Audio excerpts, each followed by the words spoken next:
Olá, seja muito bem-vindo, muito bem-vinda a mais uma edição do Sagres Internacional, o seu podcast, videocast sobre o cenário geopolítico mundial, com análises credenciadas e também muita contextualização histórica. A gente chega semanalmente com uma nova edição do Sagres Internacional, essa edição número 247 do 147ª edição. Comigo, Rubens Salomão, e com o professor de História e Geopolítica, Norberto Salomão.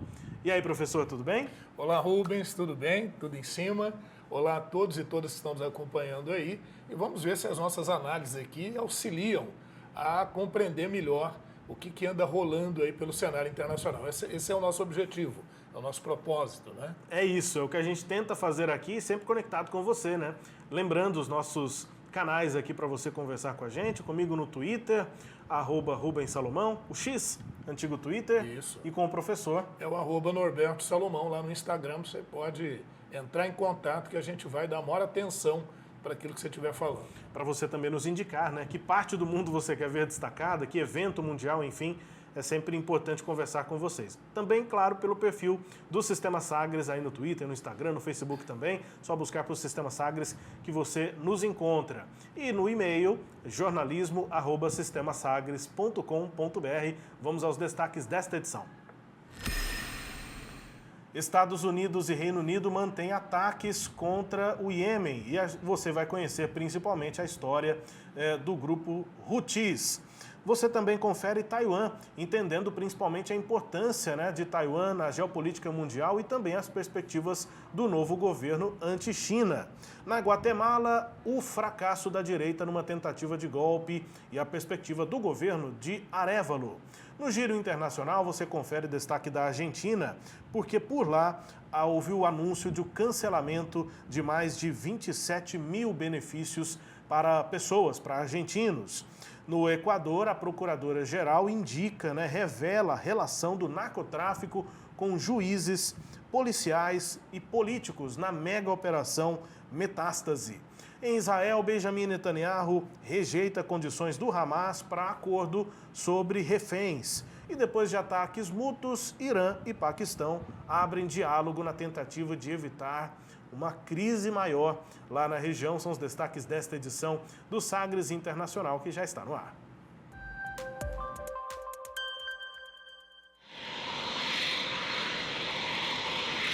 لن نتردد إن شاء الله في فعل كل ما نستطيع وسنواجه العدوان الأمريكي.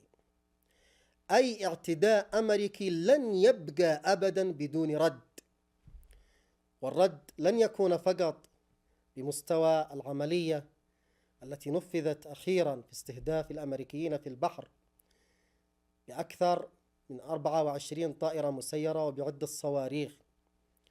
الرد أكبر من ذلك وأكثر من ذلك، ونحن بذلك أكثر عزما على مواصلة المشوار واستهداف السفن المرتبطة بإسرائيل، ولن نتراجع عن ذلك وموقفنا إيماني. وعلى الأمريكي أن يعرف ماذا يعني هذا. نقول للجميع الدول الآسيوية كالصين وغيرها، ونقول للدول الأوروبية في الغرب، نقول للكل في كل العالم: لا مشكلة عليكم في المرور والعبور من البحر الأحمر. المستهدف فقط وبشكل حصري السفن المرتبطة بإسرائيل. Esse é o líder, por exemplo, do grupo Houthis, professor Abdul Malik al-Houthi, e ele falando aí sobre quais podem ser as respostas, quais serão as respostas em caso de continuidade desses ataques dos Estados Unidos e também do Reino Unido ao Iêmen. A gente trata sobre esse assunto. E só lembrar que o Malik Houthi, ele não é o Houthi que deu origem ao nome do grupo, né? Que é o irmão dele, Hussein Houthi, que foi morto, acabou sendo executado, e ele depois acabou assumindo a liderança do grupo. Então o Malik Houthi, né, essa liderança, isso pode haver confusão. Ele tem 40 anos de idade, relativamente jovem, pouco aparece, óbvio, muda de lugar praticamente todos os dias, claro, para não ser encontrado e eliminado, né? Pois é, e aí a gente viu no começo, né, a imagem daquele caça ali britânico que, junto com forças dos Estados Unidos, estão fazendo bombardeios, estão fazendo ataques lá ao Iêmen. Então vamos começar desse início, professor. Quem são os Houthis e por que eles se colocam contrários a Israel, né? Eles continuam fazendo ataques lá a navios, né, no Mar Vermelho.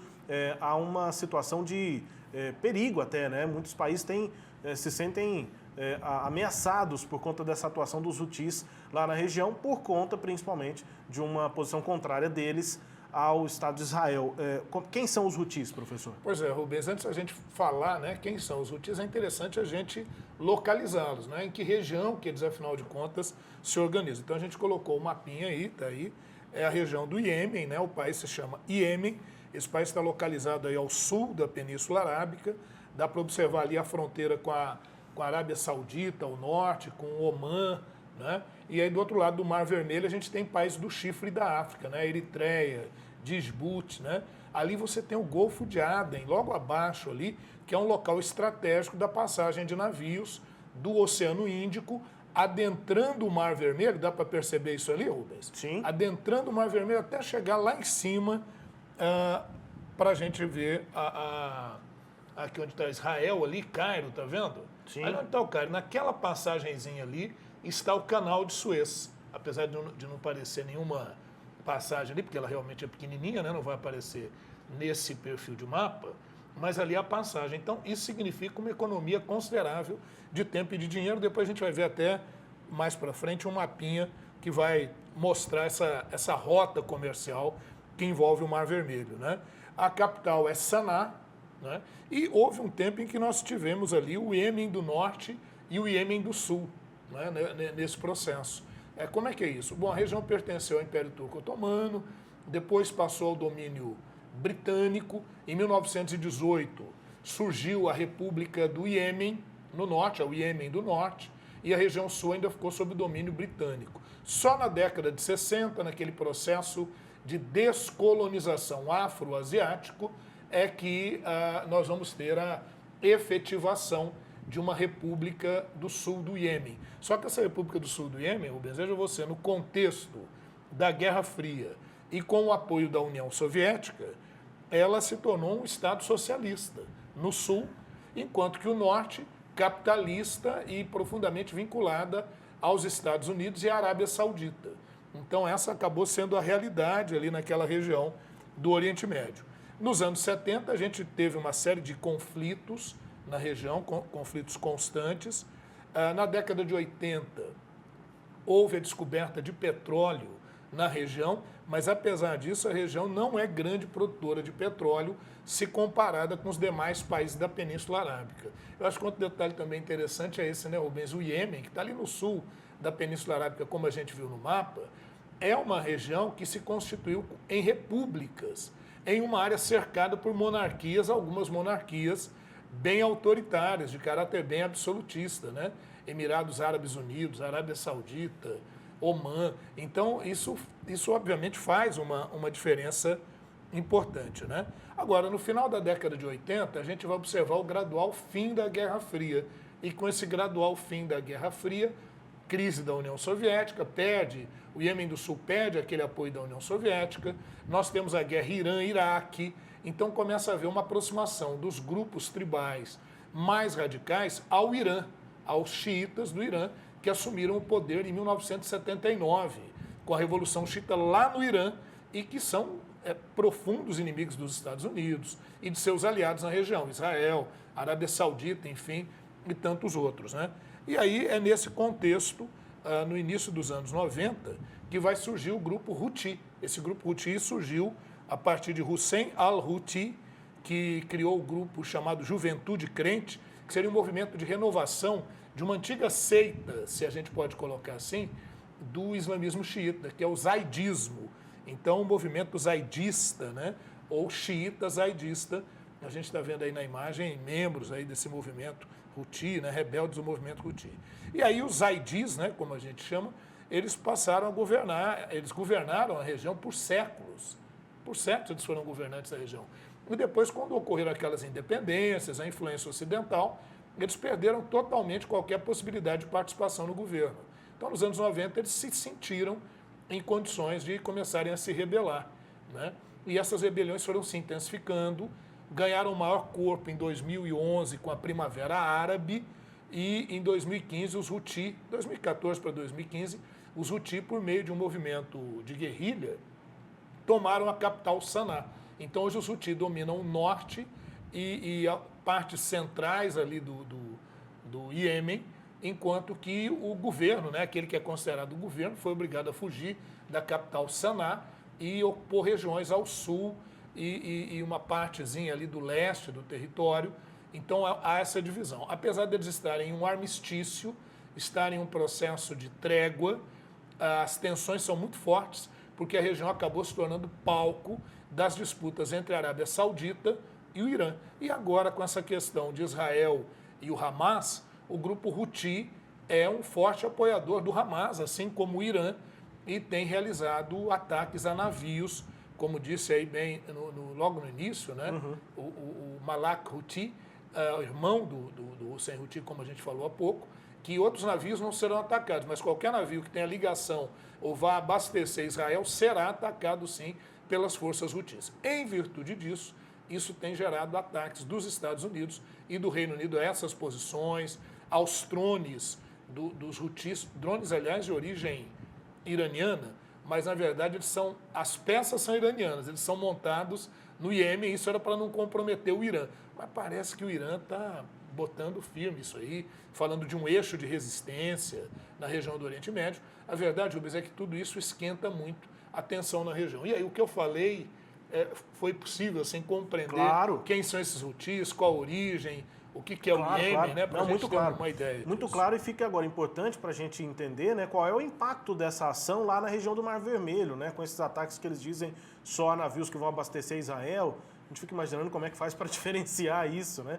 Se eles conseguem diferenciar exatamente isso, mas qual é o impacto, inclusive, para a comunidade internacional dessa atuação dos Houthis lá no Mar Vermelho? Pois é, Rubens, aí alguém vai dizer o seguinte, por que essa questão dos Houthis e do Iêmen vai chamar tanta atenção? Então a gente poderia colocar alguns pontos. Primeiro, essa guerra civil no Iêmen, que falamos está com uma certa trégua aí, mas as tensões prosseguem, ela fez com que o Iêmen se tornasse um dos maiores focos de crise humanitária, segundo a ONU. Então esse é um primeiro ponto muito grave que chama a atenção da comunidade internacional.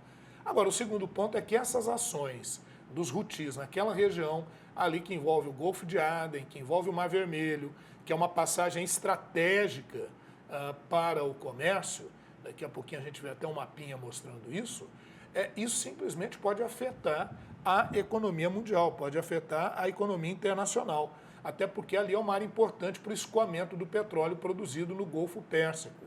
Então isso pode ter efeitos duríssimos sobre o preço dos combustíveis, e a gente sabe que o aumento do preço dos hidrocarbonetos aumenta o custo de produção e gera normalmente crises internacionais profundas.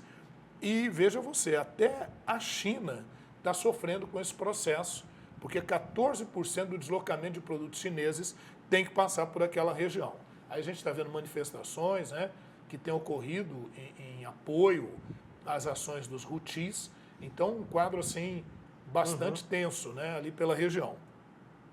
E aí a gente vai conferir também esse mapa, né, que Sim. mostra a situação da África e como é que essas rotas funcionam, professor. Isso. Olha bem, Rubens, a linha verde, ou dependendo da visão da pessoa, né, azul, que aparece ali, é essa que sai do Golfo Pérsico, passa ao sul da Península Arábica, acho que dá para ver bem. Ali agora dá para ver a passagem pelo Canal de Suez, cuja construção foi feita lá no século XIX, foi inaugurada em 1864, obra francesa do engenheiro Fernand Lesseps, e depois os ingleses assumiram aquela área, né? E nos anos 50 o Egito dominou aquela região. E aí faz a passagem para o mar Mediterrâneo, e daí você está vendo que chega até a Inglaterra, né? Sai do Mediterrâneo, passa o Estreito de Gibraltar, chega ao Mar do Norte, chega até a Inglaterra. Então, nisso aí nós temos 12 mil quilômetros percorridos.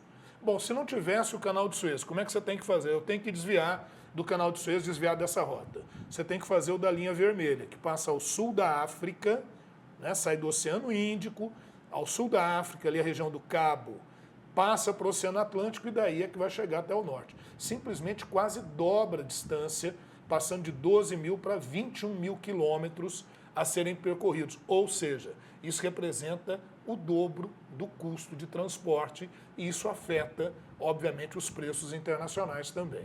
Além de gerar instabilidade grande na região, né? Sem dúvida, sem dúvida. Bom, é isso, né? Uma situação de bastante tensão lá na região do Mar Vermelho, enfim, por conta da atuação dos Houthis. Professor, só para a gente encerrar, a perspectiva é de que isso continue, né? Os Houthis, pela resposta mesmo que a gente viu, não devem recuar nessa posição de manter ataques contra Israel, mesmo que à distância. Né? Olha, segundo a afirmação deles, é isso, né? Eles só vão recuar quando Israel deixar de atacar a região da faixa de Gaza, atacar as posições do Hamas.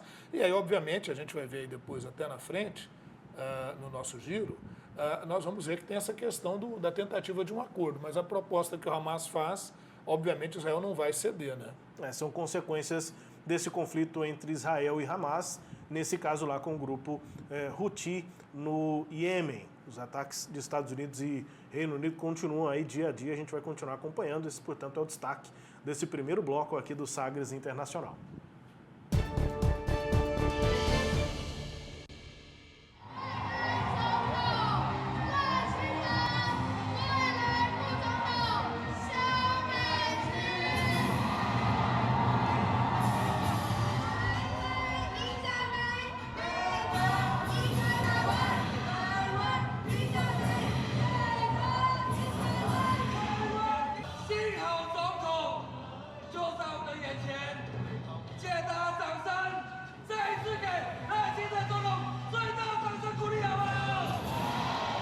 É o clima aí, né, professor, da posse do Lai Ching-te, novo presidente de Taiwan, numa manutenção de um governo anti-China, né, lá em Taiwan, e exatamente para a gente iniciar aqui o nosso segundo assunto desta edição do Sagres Internacional, para a gente analisar essa relação entre China e Taiwan, contextualização histórica inclusive, mas situação de tensão regional, em muitos momentos isso inclusive ultrapassa, né, a tensão regional, para a gente entender inclusive a geopolítica envolvida em Taiwan.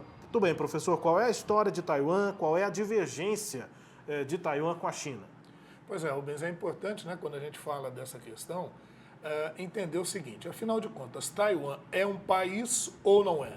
Bom, Taiwan é reconhecido por apenas 15 países no mundo, né? Aqui nas Américas, reconhecida, se não me engano, pela Nicarágua e pelo Paraguai. Está em um mapinha, né? A gente está vendo a parte continental da China e ali a gente está vendo a ilha de Taiwan ou Formosa, né? Recebi o nome de Formosa porque já foi domínio português, tem uma bela paisagem, enfim. E aí, afinal de contas, Taiwan é ou não é um país? Aliás, Rubens, aproveitando esse mapinha, eu acho que dá para a gente ver ali onde é que está a Coreia, que é uma região também de tensão, onde está o Japão, né? Logo próximo ali as ilhas Filipinas, né? Então veja que a região ela tem atores bem interessantes e pode ser alvo de tensão.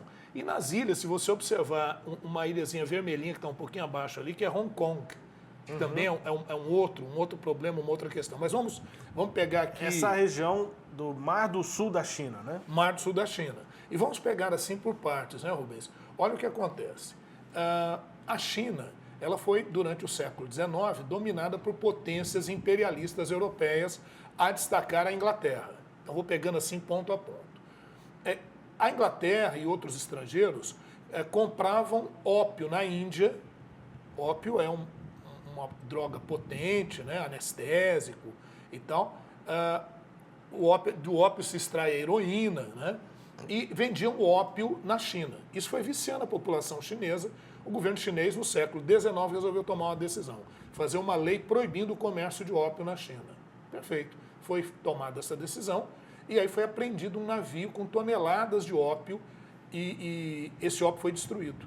Os traficantes de ópio reclamaram com a Inglaterra. A Inglaterra exigiu que a China derrubasse a lei que proibia o comércio de ópio. A China falou, não vou derrubar e não vou indenizar esse prejuízo de indivíduos que são considerados criminosos, traficantes e tal.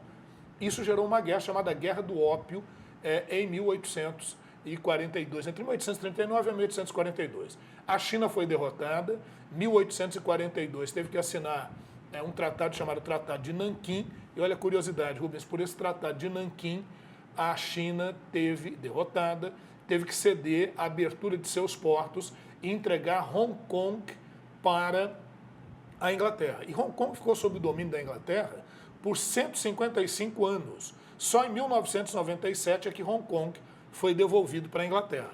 1997. Só que, veja, em 1949 houve a Revolução Socialista na China, liderada por Mao Tse-tung. E quando houve essa revolução, a China se tornou socialista. Mas Taiwan não, porque estava sob domínio britânico. Moral da história, quando houve a devolução em 97, como é que uma área capitalista vai ser integrada a uma região socialista, né?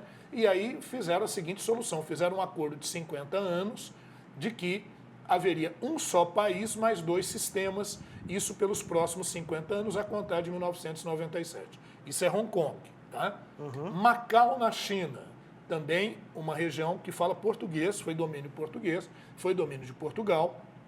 E aí, só em 1999 é que a região de Macau foi devolvida para a China, da mesma forma. Macau com modelo liberal, mais capitalista, um país, 2 sistemas. Então, fica uma província especial. Beleza, falei de Hong Kong, falei de Macau. Tá, mas e Taiwan? A questão de Taiwan é a seguinte. Em 1949, Mao Tse-tung, que a gente viu imagens dele aí agora há pouco, o Mao Tse-tung, ele consegue, por meio de um processo revolucionário, tomar o poder na China e implantar o socialismo. E aí ele expulsa da China o então governante Chiang Kai-shek, que era do Kuomintang. Kuomintang é o Partido Nacionalista Chinês. E aí vai expulsar o Chiang Kai-shek da China. O Chiang Kai-shek foge para Taiwan ou Formosa.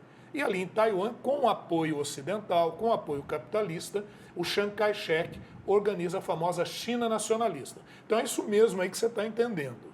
Nós tivemos 2 Chinas entre as décadas de 40, final da década de 40 até o início da década de 70. Assim como a gente teve 2 Alemanhas, nós vamos ter a China comunista na parte continental e nós vamos ter a China nacionalista na ilha de Taiwan, com um governo reconhecido pela ONU, pelas potências internacionais. Está aí a imagem do Chiang Kai-shek, que foi derrubado aí pelo Mao Tse-tung e se refugiou lá em Taiwan, ou Ilha de Formosa, criando um governo próprio, à época reconhecida pela ONU e pelos demais países capitalistas do Ocidente. Só que, veja, no contexto da Guerra Fria, houve no final da década de 50 uma ruptura da China com a União Soviética. Isso interessava muito aos Estados Unidos. E no início da década de 70, Rubens, os Estados Unidos se aproximaram da China comunista e começaram a fazer acordos. Até porque a China comunista já tinha desenvolvido bomba atômica na década de 60. Essa aproximação se dá por meio da chamada política do ping-pong. Quem já assistiu Forrest Gump já deve ter visto que ele retrata isso ali, né? Isso realmente aconteceu, né? Houve um torneio de ping-pong durante o governo Nixon que serviu para aproximar China e Estados Unidos e dali saiu um acordo. E olha que coisa maluca que vai acontecer, rapaz. Com esse acordo, a ONU deixa de reconhecer Taiwan como um país, né? Está vendo aí o mapinha, né? Onde é que está a China, a parte continental e a região de Taiwan. A China deixa de reconhecer Taiwan como um país, a ONU, né? E os demais países ocidentais. A China é que passa a ser reconhecida, inclusive, como membro permanente do Conselho de Segurança da ONU, e Taiwan fica nesse limbo político. Só que lá em Taiwan, os Estados Unidos sempre propuseram discretamente que a China não interferisse em Taiwan, até porque era uma área de modelo capitalista. E assim vem sendo, assim vem ocorrendo, né? A China tenta emplacar um candidato pró-China, pró-Pequim na ilha, mas o movimento progressista, o movimento democrático progressista em Taiwan, que não só é contra a anexação à China, mas entende que Taiwan é um país absolutamente independente, tanto é que Taiwan tem congresso, tem eleições para presidente, tem tudo isso. Então fica assim esse limbo político desde 1971. Taiwan não é mais reconhecida pela ONU, pelos organismos internacionais como um país. Aí, vez por outra, o que acontece? A China ameaça anexar Taiwan. E aí fica uma tensão com os Estados Unidos, porque os Estados Unidos não concordam que essa anexação seja feita. Os Estados Unidos é um grande parceiro de Taiwan, mas ao mesmo tempo também não reconhece Taiwan como um país independente, não reconhece o governo independente de Taiwan. Bom, e aí a gente poderia inclusive voltar lá naquelas imagens iniciais, né, do discurso do novo presidente de Taiwan, que tem uma postura mais anti-China. O governo anterior já era, né, anti-China pela independência, enfim, né, pela definição de Taiwan como um país, e agora o Lai Ching-te também tem esse posicionamento. O professor fala sobre esses momentos de maior tensão, né? A gente já informou aqui nas edições em áudio, né? Você pode voltar, a gente já teve outros temas sobre Taiwan. A gente conta ali, mostra, houve aqueles momentos de sobrevoo, né? Quando caças chineses sobrevoam centros importantes de Taiwan, enfim, rasantes gerando ali. aquela tensão toda. Enfim, professor, o que ainda dá para esperar agora desse governo? Enfim, quem é o Lai Ching-te, novo presidente de Taiwan? Pois é, Rubens, veja, o Lai Ching-te, ele é médico, né? Médico de formação. Ele tem mestrado em saúde pública por Harvard, então um sujeito muito bem instruído, né? Mas ele logo ficou à frente de uma associação de médicos em Taiwan. Isso acabou dando a ele um gostinho pela política, ele percebeu que precisava ingressar. Então ele passou a ser um ativo membro do Partido Democrático Progressista lá de Taiwan, né? Posteriormente ele se torna deputado e depois vice-presidente de Taiwan. Até o momento ele era vice-presidente de Taiwan, o Lai Ching-te, né? E como ele faz parte da ala mais radical do Partido Progressista, a possibilidade de uma vitória dele fez com que a China fizesse algumas ameaças, né? De que ele representaria um perigo para a região, né? De que haveria o recrudescimento das questões naquela área. E o problema é que isso ocorre justamente no momento em que nós estamos no ano de campanha eleitoral do Joe Biden. E aí como é que o Joe Biden deve se posicionar, né? Então a China acabou jogando muito com isso. Bom, a verdade é que ele acabou sendo eleito, né? E assumiu o governo lá, mas disse que vai pegar leve. Diz que não quer tensões com a China, mas, por outro lado, não abre mão da autonomia e do reconhecimento de Taiwan. E só uma observação, né, uma inclusão aqui, ele atualmente é vice-presidente, presidente eleito de Taiwan, a atual presidente é a Tsai Ing-wen, né, atual presidente, uma mulher presidente de Taiwan. Reeleita, inclusive, né, foi eleita e reeleita. A Tsai teve grande destaque no cenário internacional durante a Covid. A postura dela diante da Covid foi muito importante, inclusive garantiu a elas a reeleição, né? A sua reeleição. Sim. Bom, professor, e depois da vitória do partido contrário à unificação com a China, o Joe Biden diz que não vai apoiar a independência de Taiwan. Explica pra gente como é que é efetivamente nessa posição dos Estados Unidos em relação a Taiwan. Pois é isso, né? Como a gente tinha falado, Taiwan não é reconhecido internacionalmente como um país independente, né? A China, por exemplo, considera Taiwan uma província rebelde. E muita gente vai se perguntar, por que a China não ataca de uma vez Taiwan e anexa a região? Tem dois motivos básicos, viu, Rubens? Primeiro, porque Taiwan é muito estratégica, né, economicamente. E segundo, porque os Estados Unidos sempre colocou frente a esse processo. Estratégica principalmente na produção de chips, né? De chips, e semicondutores e tal. E aí você falava de início sobre isso, observar que nós tivemos, lá um pouquinho, poucos anos atrás, a visita da Nancy Pelosi, que à época era presidente da Câmara dos Deputados nos Estados Unidos, era do Partido Democrata. Isso intensificou alguma crise entre China e Estados Unidos. Depois a própria vice-presidente dos Estados Unidos, Kamala Harris, esteve lá e também gera um ponto de tensão. Então é um dos maiores pontos de tensão envolvendo Estados Unidos e China é a questão taiwanesa, né? Agora, apesar do Joe Biden dizer que não vai reconhecer a independência de Taiwan, essa postura não é do Joe Biden, é a postura dos Estados Unidos, é a postura do Brasil. A postura do Brasil é a mesma. Né? O Brasil falou, olha, a gente considera a soberania chinesa, mas ao mesmo tempo não está dizendo que desconsidera Taiwan, até porque nós temos negócios com Taiwan também. Por isso que eu falei há pouco que ficava assim nessa espécie de um limbo, né, no panorama político internacional, né? Então, apesar do Biden afirmar que não vai reconhecer, os Estados Unidos é o grande parceiro de Taiwan e o mundo depende, como você disse há pouco, dessa produção de chips e semicondutores lá de Taiwan. Essa dependência tecnológica, digamos assim, né, mas também financeira por conta dos negócios, é o que faz com que a tensão seja minimamente controlada. É difícil a gente imaginar que vai haver, de fato, um conflito ou uma invasão chinesa, apesar das ameaças. Aqui é uma questão interessante, que vai servir para outros comentários que nós vamos fazer aqui. O que o Vladimir Putin fez em 2014, invadindo a Crimeia, lá na Ucrânia, o pessoal fala, mas o homem está louco. Estamos falando de China, ele vai para a Ucrânia. Bom, mas me acompanha aqui um pouquinho no raciocínio. O que o Putin fez ao invadir a Crimeia em 2014 e depois, quando ele invade em 2021, não é isso? Isso. Novamente a Ucrânia, inicia o que é a atual guerra lá da Ucrânia, o mundo ficou esperando o seguinte, qual vai ser a reação do Ocidente? Como é que o Ocidente vai se postar? E a postura do Ocidente foi a de estabelecer uma série de retaliações econômicas à Rússia, que nem conseguiram tanto efeito assim. Tá? A Rússia, por outro lado, também não conseguiu dominar a Ucrânia como pretendia. Está lá numa luta danada, até porque o governo da Ucrânia, do Volodymyr Zelensky, tem o apoio ocidental. Tá bom, mas o que isso tem a ver com a região de Taiwan, com as tensões com a China? É que a maneira como o mundo ocidental tem lidado com a questão da guerra da Ucrânia poderia encorajar a China a invadir Taiwan. Como pode estar encorajando agora o Kim Jong-un da Coreia do Norte a retomar uma guerra contra a Coreia do Sul, né? Talvez até mesmo contra o Japão. Ele tem feito ações bem atrevidas assim, nesse sentido. Tá bom, e por que a China não invade Taiwan? Aí é que está o ponto. É o chamado escudo de silício.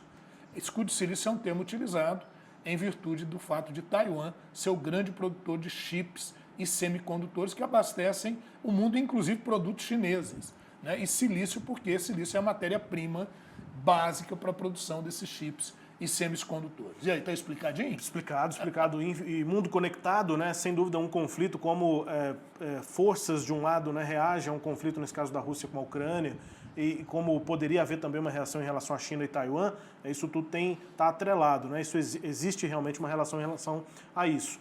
Só uma correção. A invasão da Rússia à Ucrânia aconteceu em 2022. Fevereiro de 2022. Fevereiro de 2022. Então, estamos aí para completar 2 anos. Até porque é tanta data que eu fiquei falando. E o ano passado ser 2023, isso, né? O ano passado, a gente se acostumou a dizer ano passado 2022. Isso, então, isso mesmo. É isso, invasão em fevereiro de 22.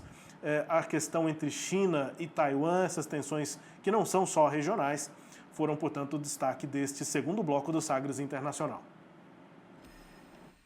Muy buenas noches, señoras y señoras, amigos y amigas, pueblo de Guatemala. Hago propios los vocativos del maestro de ceremonias. Y quiero en este histórico día decirles que me complace dirigir estas primeras palabras como presidente constitucional de la República de Guatemala. En este día trascendental avanzamos por el camino que muchos hemos labrado con esfuerzo, marcando un hito significativo gracias al ejercicio democrático. Me llena de profundo honor asumir esta alta responsabilidad, evidenciando que nuestra democracia tiene la fortaleza necesaria para resistir y que mediante la unidad y la confianza podemos transformar el panorama político en Guatemala.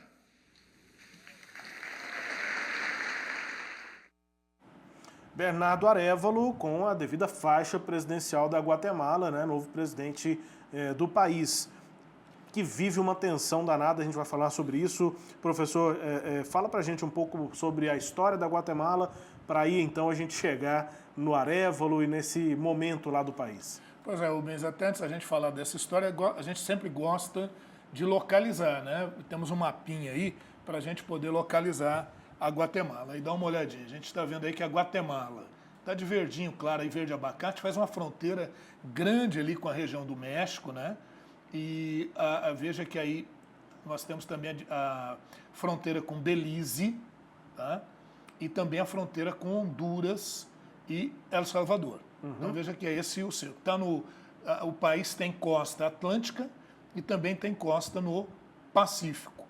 Note que essa proximidade com o México traz um probleminha também grave para a Guatemala, que é o narcotráfico. Também se utiliza aí do território da Guatemala. Agora, falando da história da Guatemala, um outro ponto importante, interessante, é que a Guatemala, que está aí na América Central, é o berço da civilização maia. Então aí você tem a região de Tikal, né, por exemplo, com as pirâmides maias, né? Olha aí que beleza, né? Então é uma região que tem uma história interessante, tem um aspecto turístico também bastante relevante, e depois vem o domínio espanhol sobre essa área, né? O domínio sobre os maias. Essa imagem que a gente está vendo aí é justamente da antiga cidade maia de Tikal, né? Aquelas cidades Tikal, Palenque, né? São Copán, cidades aí da sociedade maia, uma sociedade importante, né? Um grupo importante aí. As chamadas civilizações pré-colombianas, né, Rubens? Isso. É isso. Bom, e aí a gente já entra nesse aspecto mais político, né, professor, da independência da Guatemala e inclusive a guerra civil vivida no país. É isso, né? A Guatemala, ela, como país da América Latina, ela vai realizar o seu processo de independência no século XIX, em 1821, e depois uma revolta popular em 1871, Revolução Liberal, acabou favorecendo a expansão do capital estadunidense na região. Aquela famosa companhia United Fruits, que atua na Guatemala, na Nicarágua, Honduras, El Salvador, tanto é que elas ficaram conhecidas como as Repúblicas das Bananas, né? Em virtude do produto tropical que produziam, e também em virtude do domínio que a política estadunidense tinha sobre a região. Bom, nos anos 50, um golpe militar assume o poder no país, e se a gente for pegar daí para frente, a gente vai ver que a Guatemala sempre foi uma área marcada por grande instabilidade política. Que novidade, né, Rubens? Isso para países da América Latina. Rotina, né? Porque é uma fragilidade institucional. Não é? Na verdade, a América Latina e os estados latino-americanos, só para explicar isso com assim, um certo detalhe que eu acho que merece, os estados latino-americanos, inclusive o Brasil, foram estados que foram consolidados não pelo povo, não pela nação, mas pelas elites locais. Então, há uma dificuldade em separar o público do privado, não é? E, obviamente, o abuso dessas elites, somado à atuação do capital estrangeiro, faz com que a corrupção, os desmandos, o abuso de poder tome conta dessas regiões. Né? Bom, professor, e aí como é que a gente pode avaliar essa situação atual da política, enfim, dessa crise, né, lá na Guatemala? Pois é, Rubens, veja bem, também na fronteira com Belize, nos anos 80, foi descoberto petróleo na região. Isso acabou aguçando ainda mais as disputas e o domínio das elites. E aí, para avançar para essas áreas de produção de petróleo, você acaba invadindo áreas de populações indígenas na região. Então, também tem esse outro problema, a questão, como aqui no Brasil, similar ao que ocorre no Brasil, a questão indígena. A gente está vendo aí movimentação dos indígenas que foram às ruas, inclusive em apoio à eleição do Bernardo Arévalo, né? E aí, diante disso, óbvio que os setores mais conservadores, eles vão se mantendo no poder graças a eleições corrompidas, abuso das autoridades constituídas. E aí, quando ocorre a eleição do Bernardo Arévalo, ele correu o risco de não poder assumir o poder. Né? E por que ele correu esse risco? Porque, utilizando o Ministério Público, eles começaram a alegar uma série de coisas, sem provas, de que o Arévalo teria cometido algum tipo de fraude eleitoral. Não é verdade, isso teve a condenação dos organismos internacionais, da ONU, da Organização dos Estados Americanos, e o Arévalo teve a sua posse atrasada em 9 horas, agora no dia 15 de janeiro, inclusive o vice-presidente do Brasil, o Geraldo Alckmin, estava lá, né? Eu acho que essa presença internacional deu uma força interessante, deu visibilidade, e o Bernardo Arévalo depois agradeceu aos militares, olha que similaridade com o que aconteceu aqui no Brasil, o 8 de janeiro, porque a maior parte dos militares no Brasil optou pelo constitucionalismo, pelo legalismo, e lá na Guatemala, da mesma forma. Agora, o Arévalo não tem uma tarefa fácil, a Guatemala tem índices de pobreza muito elevados, a Guatemala tem que fazer reformas profundas, e vamos ver como é que fica essa queda de braço aí entre o Arévalo, que é progressista, que é de centro-esquerda, e os setores elitistas, que são de direita, que tentaram esse golpe, mas a direita, mais um golpe frustrado da direita na América Latina, nessa segunda década, né, do século XXI. uma rotina, né, de convulsões sociais, de crises institucionais na América Latina e também, né, em vários outros países, mas isso tudo segue aqui como rotina, inclusive, de análises do Sagres Internacional. Foi o tema deste nosso terceiro bloco. É isso aí.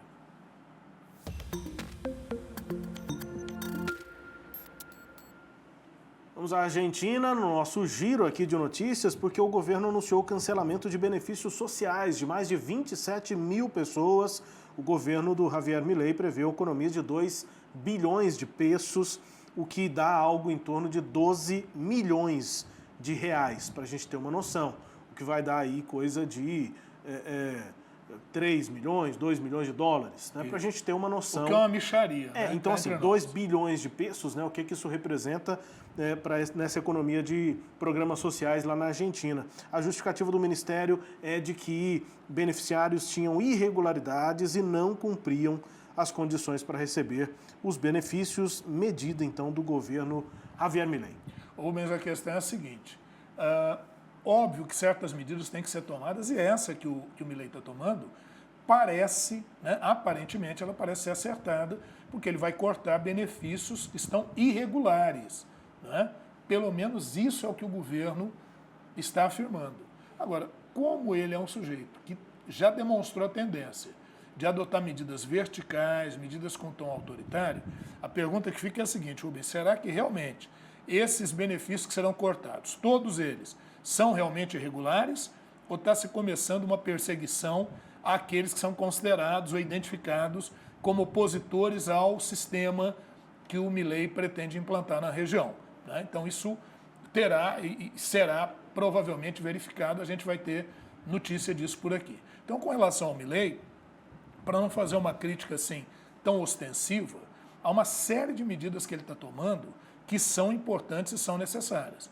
O problema é a intensidade, o alcance e muitas vezes o choque dessas medidas com o devido processo legal, com a democracia, com respeito aos poderes. Né? Esse é o questionamento que se faz aí ao Milei, à Argentina do Milei, com inflação de mais de 200%, já batendo mais de 200%. É um pepino que ele vai ter que resolver. Pois é, a gente destaca também, né, a situação de uma funcionária pública, a procuradora-geral lá do Equador, que se tornou a mulher mais visada do país. Procuradora-geral Diana Salazar revelou vínculos, né, do narcotráfico com juízes, policiais e políticos numa mega operação que ficou conhecida como Operação Metástase, lá no Equador. Ela é polêmica, enfrenta também um pedido de impeachment na Assembleia Nacional, que é o Congresso, né, o Parlamento, o Legislativo lá do Equador. Enfim, uma série de notícias, né, de informações importantes em relação à política e essa relação com o narcotráfico no Equador. Então, a Diana Salazar é a bola da vez no Equador, professor. É isso, Rubens. Lá no Equador segue, né, aí a militarização da segurança pública que o Daniel Noboa estabeleceu. A Diana Salazar ela só anda com colete à prova de balas e a segurança dela é similar à segurança do presidente Daniel Noboa. Bom lembrar que recentemente foi assassinado o César Soares, o promotor que estava investigando aqueles grupos, aquelas facções que invadiram a universidade, invadiu aquela emissora de TV, ele foi assassinado. Então, um quadro realmente bem crítico. Né? Agora, a Diana Salazar também foi ela quem denunciou o Rafael Correa, ex-presidente, e elementos ligados a ele nesses quadros de corrupção. O Rafael Correa não está preso, foi condenado a 8 anos de prisão. Ele não está preso porque ele está exilado lá na Bélgica, um autoexílio lá na Bélgica. Né? E ele já tentou emplacar um candidato à presidência, porque aí com um candidato na presidência talvez ele tivesse a possibilidade de voltar e derrubar essa sentença, né? Mas até agora não conseguiu êxito nesse sentido. Então segue lá o Equador com uma crise da segurança pública muito grave com essas denúncias. E reforça aquilo que a gente falou em edição anterior. Não é só a questão de grupos e facções que se rebelam. O problema é o seguinte, como é que essas facções penetraram ou estão infiltradas nas esferas de poder no Equador? E o primeiro-ministro israelense Benjamin Netanyahu rejeitou as condições apresentadas pelo Hamas para encerrar a guerra e libertar reféns, que incluiriam, a retirada completa de Israel e a permanência do Hamas no poder na faixa de Gaza. Enquanto os aviões israelenses retomavam os bombardeios em Khan Yunis, no sul da faixa de Gaza, Sami Abu Zuri, oficial sênior do Hamas, disse à agência de notícias Reuters que essa recusa do líder israelense em encerrar a ofensiva militar em Gaza significa que não há chance do retorno desses prisioneiros, professor. Porque é o seguinte, a condição que o Hamas impõe, para fazer qualquer acordo não só a retirada de Israel, o fim dos ataques, a retirada de tropas israelenses lá da faixa de Gaza, como também reconhecer o governo do Hamas sobre Gaza. E aí o Netanyahu falou de jeito nenhum, isso aí não vão fazer de forma nenhuma. E aí segue a atuação de Israel sobre a região, apesar que Israel está sofrendo forte pressão internacional. Bombardeios continuam, aquela situação de guerra, de conflito, de fato, ainda na faixa de Gaza, e essa guerra entre Israel e Hamas segue, inclusive com as consequências mundo afora, nesse caso um pouquinho mais perto, mas ali com impactos regionais e na geopolítica, dos ataques dos Houthis a navios no Mar Vermelho, que foi o nosso tema aqui no programa de hoje. Isso, e para acrescentar os ataques do Irã em bases que ele considera de terroristas no Iraque, na Síria e agora, recentemente, até contra o Paquistão, Depois de ataques mútuos, Irã e Paquistão abrem diálogo contra a escalada da crise no Oriente Médio. Os chanceleres dos dois países conversam, então, por telefone e, segundo Islamabad. Nesta semana, o Paquistão, na semana anterior, o Paquistão disse que bombardeou uma base de grupo separatista no território iraniano, um dia depois de dizer que foi atacado pelo Irã. Então foi aquele disse-me-disse. O fato é que agora relações exteriores dos dois países estão conversando, Irã e Paquistão, professor. Rapidinho, só para a gente destacar essa tensão, o que aconteceu, o que tem a ver Irã e Paquistão? A região do Baluchistão, região Baluch, veja bem, Rubens, em 1947 a Índia tornou-se independente, mas dentro da Índia você tinha hindus e muçulmanos. Isso levou à divisão do território em Paquistão, Índia e Paquistão Oriental, depois Bangladesh, depois chamado Bangladesh.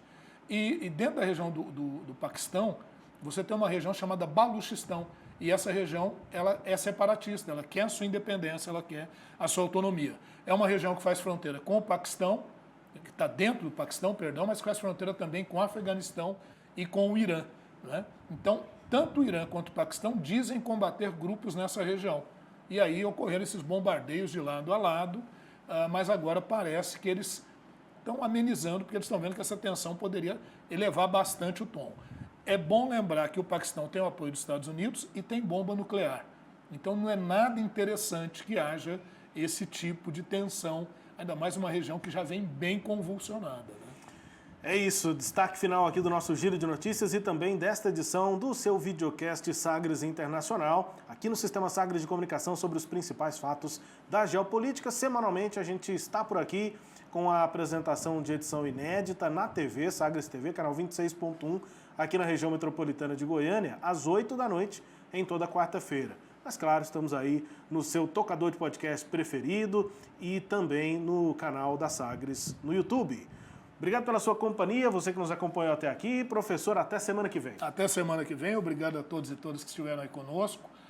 Fiquem ligadinhos, a gente já está aí com os dedinhos no teclado para a nossa edição 248. Vamos ficar ligadinho aí no cenário internacional, no que anda rolando por aí. Um grande abraço a todos. É isso. Tchau, tchau. Até semana que vem.